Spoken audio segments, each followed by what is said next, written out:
ஏய் எசக்கியம்மா 2 லிட்டர் எழுதிக்க. சரி ஏம்பா உங்க வேலையை காமிச்சிட்டீங்களே. முதன்னு பாலை கறக்க வந்தப்ப ஐயா அம்மான்னு கைய கால பிடிச்சிங்க. வீட்டுக்கே வந்து பாலை கறந்தீங்க. கொஞ்சம் வளர்ந்த உடனே நீங்க இருக்கிற இடத்துக்கு மாட்டை எங்களை புடிச்சிட்டு வர சொல்றீங்க. நல்லா இருக்கிறப்பா கதை. கோச்சிக்காதீங்கண்ணே. நாங்கெல்லாம் உங்க வீட்டு செல்ல பிள்ளைகளாக்கும். அண்ணே ஆரம்பத்துல 5-6 மாடு வச்சிருந்தோம். வீட்டுக்கே வந்து கறந்தோம். அண்ணே உங்கள மாதிரி நல்ல மனுஷனால இப்ப எல்லாம் 50-60 மாடுக்கு மேல கறக்குதுங்க. கறக்கிறதுக்கு ஆள் இல்லாம தவிக்கிறோம்னே. இருந்திருந்தா வீட்டுக்கே வந்து கறந்துருப்போம்ல. என்னடா அண்ணனை நிக்க வச்சு பேசிட்டீங்க? பழனிசாமி என்னடா பாத்துக்கிட்டு இருக்க? அண்ணன் உட்கார வச்சு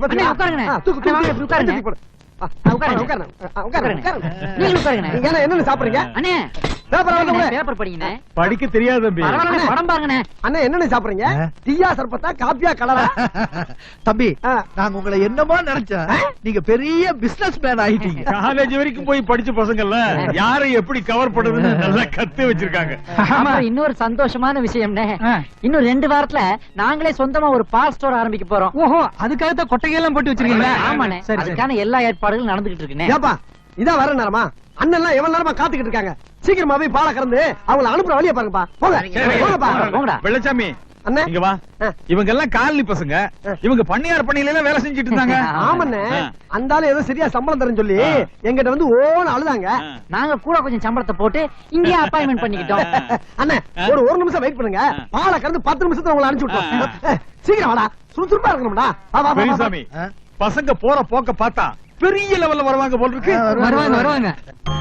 ஏயா எனக்கு பொண்ணா பிறந்ததும் என்கிட்ட 20 வருஷமா வேலை பாக்குற இவனை தான் துரோகம் பண்ணான்னா, கூட்டாளியா இருக்கிற நீங்களே சேர்ந்து துரோகம் பண்ணிட்டீங்களா? அந்த அண்டக்காவடி பசங்க எல்லாம் ஒன்னா சேர்ந்து எனக்கு எதிராக பால்சோர் வைக்கிறானுங்க. நீங்களும் அவங்களுக்கு பாலை கொடுத்து அவனுங்களை ஏற்றி விட்டீங்களா? புது பணக்காரங்கிற புத்தியை காட்டிட்டீங்கல்ல. அண்ணே கோச்சுக்காதீங்க. உங்களுக்கு எதிராக பால் பண்ண வைப்பாங்கன்னு தெரிஞ்சுதான் நாங்க பாலே கொடுத்துருக்க மாட்டோங்க. ஏதோ ரைஸ் மில் கார பையன் வந்து கேட்டானுங்கறக்கா கொடுத்துடுங்க. யோ உன் பையனுக்கு அறிவில்ல? அவன் சோறுலயே சொத்து இல்லையா? எதுக்கே அந்த புறம்போக்கு பசங்களோட சேர்ந்து சுத்திட்டு இருக்கான்? நீ கண்டிக்க மாட்டியா? அது தருதல பயப்பிள்ளையா? நான் என்ன சொன்னேன்? பேசாதையா. அந்த சோத்துக்கு இல்லாத பசங்களுக்கு இருக்கிற ஒத்துமை கூட பணக்காரன் நமக்கு இல்ல. ஐயா கூப்பிட்டீங்களாமே? என்னங்க ஏண்டா உங்க பசங்களா அந்த பசங்களோட பால் பண்ணையில போய் வேலை பாக்குறாங்களாமே? யார கேட்டு போனாருங்க? ஐயா அது எங்களுக்கே தெரியாதுங்க. அதுங்களா போய் சேர்ந்து உங்க பசங்க எல்லாம் மறுபடியும் பால் பண்ணையில வந்து வேலை பார்க்கணும். இல்ல உங்க காலனியில ஒரு குடிசை இருக்காது. எல்லாத்தையும் கொடுத்துடுவேன். போங்கடா.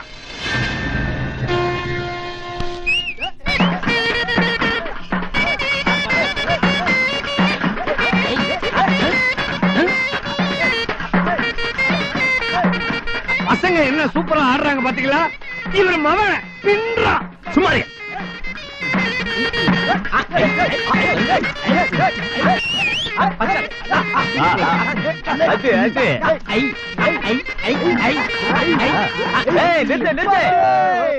ஐயா வணக்கம். நாங்க எல்லாரும் சேர்ந்து முதல்ல ஒரு பால் ஸ்டோர் திறக்கிறோம். நீங்க தான் ஆசீர்வாதம் பண்ணணும்.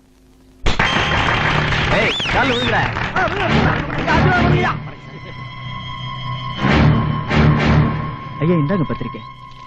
நீங்க தான் தலைமை தாங்கி எங்க கடையை திறந்து வைக்கணும். ஐயா நீங்க ஊர்ல இல்லாதனால உங்களை கேட்காமலே உங்க பேரை போட்டு விட்டோம். தப்பா நினைக்கப்படாதுங்க. பத்திரிக்கையில பேர் போட்டதுல ஒண்ணும் தப்பு இல்ல. ஆனா ஊருக்குள்ள புதுசா ஒரு பால் பண்ண வைக்கிறத முன்கூட்டியே சொல்லாம பண்ணிட்டீங்களே, அதான் வருத்தமா இருக்கு. ஐயா நாங்களே இப்படி ஒரு கடையை திறப்போம்னு எதிர்பார்க்கலீங்க. ஏதோ வேலை கிடைக்கிற வரைக்கும் பால் வியாபாரம் பண்ணலாமேன்னு இறங்கணும். முத பால் கொடுத்தவங்க கணக்கு புள்ளியோட கைராசி, உங்க பொண்ணு சித்ராவுடைய முகராசி, ஊர்க்காரங்களோட நல்லாசி எல்லாமா சேர்ந்து நாங்க இன்னைக்கு ஒரு பெரிய பால் ஸ்டோர் திறக்கிற அளவுக்கு கொண்டு வந்து விட்டுட்டீங்க.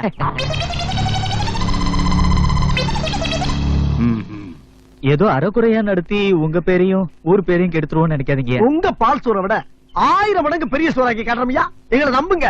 உங்க திறமை மேல எனக்கு நம்பிக்கை இருக்குப்பா. இருந்தாலும் ஒரே ஊர்ல 2 பால் ஸ்டோர் இருக்க கூடாது. எனக்கு வேண்டியவங்கிட்ட சொல்லி உங்களுக்கு ஒரு நல்ல வேலையை வாங்கி தரேன். அதனால நீங்க ஆரம்பிக்க போற பால் ஸ்டோரை உடனே நிறுத்திடுங்க. நிறுத்துறதா? அது எப்படிங்க ஐயா? நாங்க இவ்வளவு தூரம் கஷ்டப்பட்டு ஆரம்பிச்சிருக்கோம், அத போய் நிறுத்த சொல்றீங்களா? தம்பி உங்களுக்கு நல்ல சம்பளம் கிடைக்கிற வேலையை நான் வாங்கி பாருங்க. நீங்க என்ன சம்பளம் கிடைக்கிற வேலை வாங்கி கொடுத்தாலும் சரி, நாங்க எங்க தொழில் நிறுத்துற மாதிரி இல்ல. அது மட்டும் இல்ல, இந்த தொழில் எங்க மான பிரச்சனை. இந்த ஊர்ல இருக்கவங்க எங்க நம்பி பால் கொடுக்கறாங்க. நாங்க அவங்ககிட்ட நாணயமா நடந்துக்கிறோம். இந்த தொழிலை நாங்க பாதியில நிறுத்திட்டா இதை விட கேவலம் எங்களுக்கு வேற கிடையாது. இந்த விளக்கமெல்லாம் எனக்கு தேவையில்லை. பால் ஸ்டோரை இழுத்து மூட முடியுமா? முடியாதா? முடியாதுங்க. என்னடா கையை தூக்குற? யாருகிட்ட பேசுறோங்கிறது உனக்கு ஞாபகம் இருக்கா? நான் இருக்கீங்க இந்த ஊர் பண்ணையார்ட்ட பேசிக்கிட்டு இருக்கான். ஏய், யோ, என்ன எதிர்த்துக்க ஒரு பையன் உயிரோட இருக்க மாட்டீங்க. ஜாக்கிரதை. ஏய், பண்ணையாரே இருங்க. ஏன்பா பண்ணையாரே இவ்வளவு தூரம் சொல்றாருல்ல, அனாவசியமா ஏன் அடம்பிடிக்கிறீங்க? பேசாம இழுத்து மூடி போக வேண்டியதானே? யோ அதான் இத்தனை பேர் சொல்றாங்கல்ல முடியாதுன்னு, அப்புறம் உனக்கு வேற தனியா சொல்லுவாங்களா? என்னையா கடைசியா சொல்றேன், அநியாயமா உங்களோட சேர்ந்து கெட்ட அழிஞ்சிடாத, மரியாதை உங்களை விட்டு வந்துரு. அடச்சி கையடியா.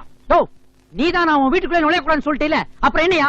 தபார், எனக்கு என் ஃப்ரெண்ட்ஸ் தான் முக்கியம், என் தொழில் தான் முக்கியம். அதுல எவனாவது தலையிட்டீங்க மவன நடக்குதே வேற. என்னையா முடிவா சொல்றேன், கடையை மூட முடியுமா முடியாதா? தபார், நாங்களும் முடிவா சொல்றோம், கடையை மூட முடியாது. என்ன?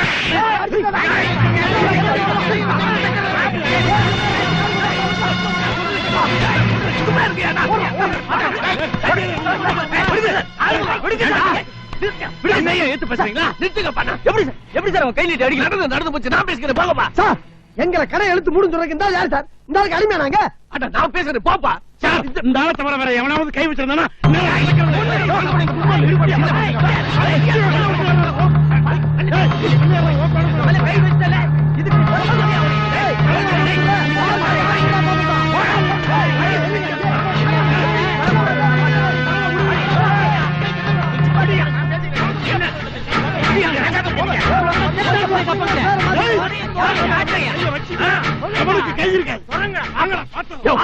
நீ பண்ணையாத கொஞ்சம் கூட மூளை இல்லையா?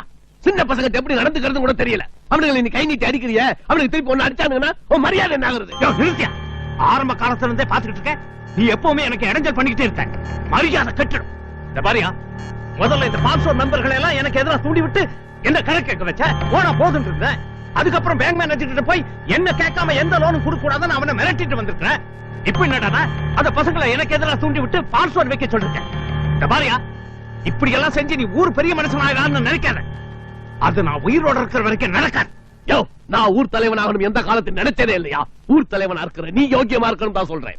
உனக்கு இருக்கிற பணத்தையும் பதவியை வச்சு படிப்பறிவு இல்லாதவங்க அப்பா மக்களை வேணா நீ ஏமாத்திடலாம். ஆனா அவனுக்கு படிச்சவனுங்க, சிந்திக்க தெரிஞ்சவனுங்க, சுயமா உழைச்சு முன்னுக்கு வரணுங்கிற தைரியம் உள்ளவனுங்க, அனாவசியம் அவனுங்களை பகிச்சுக்காம காலத்தை புரிஞ்சு தட்டி கொடுத்து போயிடு. இல்லனா பால் ஸ்டோர் பதவி மட்டுமல்ல, ஊர் தலைவர் பதவியில இருந்து கோயில் தலைவர் பதவி வரைக்கும் எல்லா தலைவர் பதவியும் பறி போயிடும். ஜாக்கிரதை.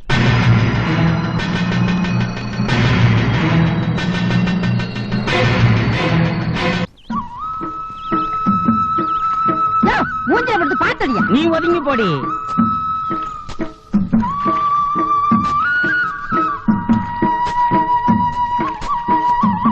யோ பிச்சாண்டி, உங்க பசங்க எல்லாம் பால் கடை திறக்கிறாங்கன்னு ஊரே ரெண்டு போயிட்டு இருக்காங்க. நீங்க என்ன எங்க பண்ணிட்டு இருக்கீங்க? நல்லா அப்படி கேளுங்க. என்ன தேடி கேக்குறது? யோ, ஊர்க்காரங்க உங்களுக்கு பத்திரிக்கை வச்சானுங்க, நீங்க போவீங்க. பெத்தவங்களாச்சுன்னு எங்களுக்கு என்னையா மரியாதை கொடுத்தாங்க நாங்க போறதுக்கு? ஏயா பத்திரிக்கையில தான் உங்க பேரை கொட்டை இடத்துல போட்டு அச்சடிச்சிருக்காங்களே, அதுக்கு மேல என்னையா ஓடும்? எதுக்கு பேர் போட்டிருக்கானுங்க? நாளைக்கு பால் கடையில பிரச்சனை வந்தா எங்களை வம்பல மாட்டி விடுறதுக்கு தாயா.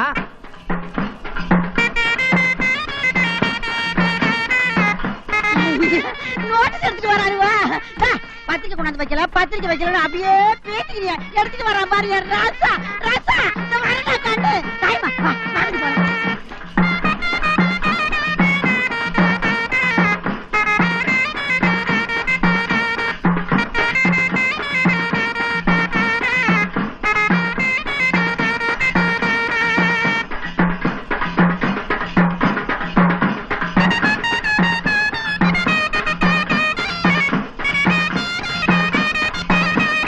என்ன ஆட்டம் ஆடுறானுங்க பத்தியா?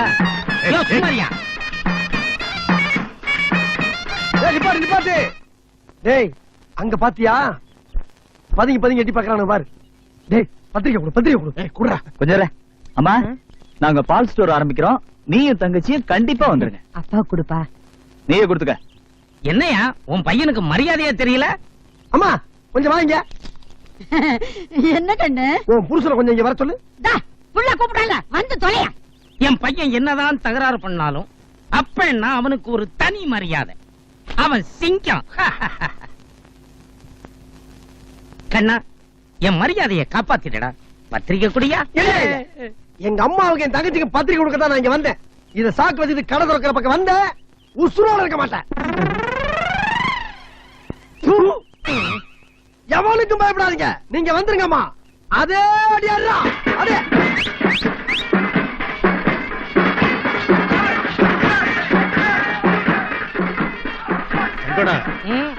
நம்மள அவமானப்படுத்துறனே அவனுங்க பத்திரிக்கை கொடுக்க வந்திருக்கானுங்க. ஏய், எங்களை கேவலப்படுத்தின அவங்களுடைய கடை திறப்பு விழாவுக்கு எவ்வளவு போனீங்க, மரியாதை கெட்டு போயிடும். ஆமா, இதுல என்ன மரியாதை போறது? இத மீறி இவளுக போனாளுங்கன்னா ஒத்த காலை எடுத்துடணும். என்னன்னு இது? பிள்ளைங்க கஷ்டப்பட்டு முதல்ல கடை திறக்கிறேங்கிறாங்க, அதுக்கு போய் போவானாங்கிறீங்களே, நியாயமா இது? இப்படி வா தாயம்மா, இதெல்லாம் போய் இவர்களை கேட்டுக்கிட்டு நம்ம பிள்ளைங்க கடை திறப்பு விழாவுக்கு நாம போகாம வேற யாரு போறதுன்னு? ஏய், ஏய், நீ மட்டும் அந்த கடை திறப்பு விழாவுக்கு போன வாழா வெட்டி ஆயிடுபடி. போயா, இத்தனை வருஷமா அப்படியே என்ன மகாராணி மாதிரி வாழ வச்சுட்ட, இனிமே தானே வாழ வெட்டி ஆக போறா. போயா தாயம்மா, இனிமே நமக்கு நம்ம பிள்ளைங்க வாழ்க்கை முக்கியம். வா, இவங்கள பத்தி நமக்கு என்ன கவலை? வா போகலாம். இதுக்கு எக்கடை கட்டு தொலையிட்டோம். யோ பிச்சாண்டி, கொஞ்ச நேரத்துல என் பொண்டாட்டி எல்லாத்தையும் கலைச்சிட்டாளையா. உன் பொண்டாட்டி மட்டும் இல்லையா, எல்லார் பொண்டாட்டியும் அப்படித்தான். பிள்ளைங்க வளர்ந்து ஆளாகிற வரைக்கும் தான் அவளுங்க நம்ம பக்கம் இருப்பாளுங்க.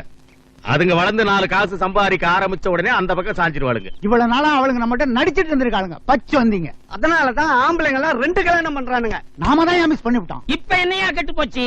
யோ, இந்த செங்கோட நினைச்சா இப்ப கூட 5 கல்யாணம் பண்ணுவாங்க. பண்ணுவீங்களா? பண்ணுவீங்க. பண்ணியார் ஏமாந்தா 5 என்ன 10 கூட பண்ணுவீங்க. வணக்கங்க. ஏண்டா, உங்க மனசுல என்னடா நினைச்சிட்டு இருக்கீங்க? நான் கொஞ்ச நாள் ஊர்ல இல்ல, கான்ட்ராக்ட் விஷயமா வெளியூர் போயிட்டேன்.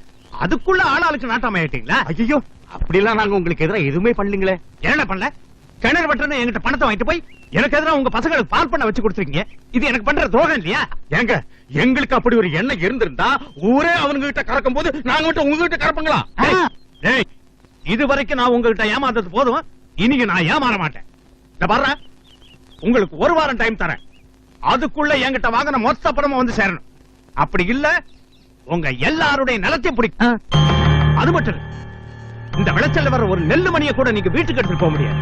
ஞாபகத்தில் வச்சுக்கோங்க. யோ கணக்கு, நமக்கு வர வேண்டிய வட்டி பணத்துக்கு இந்த வண்டி மாடு எல்லாத்தையும் இழுத்துருவாங்க. என்னடா வேடிக்கை பார்த்துட்டு இழுத்துருவாங்க.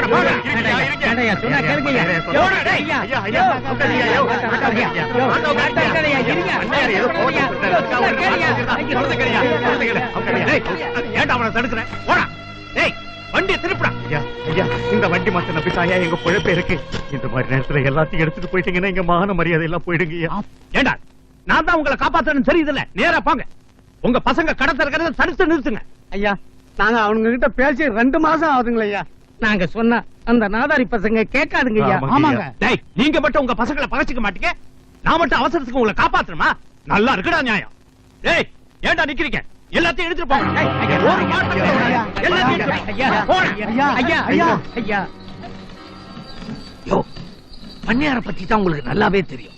சொன்னபடி செஞ்சிருவான். பாருங்க, எப்படியாவது உங்க பசங்க கடையை திறக்காதபடி பாத்துங்க, இல்ல உங்க சொத்து அநியாயத்துக்கு பறி போயிடும். யோ கணக்கு, இதா வரங்க. பண்ணையார்கிட்டே விளையாடுறீங்களா? தொலைச்சிருவார், தொலைச்சு. யோ பிச்சாண்டி, கணக்கு சொன்ன மாதிரி அந்த பண்ணையார் நிலத்தை எல்லாம் புடிங்கிருவாங்க. பசங்க கடையை திறக்கிறத எப்படியாவது நிறுத்திடணும்.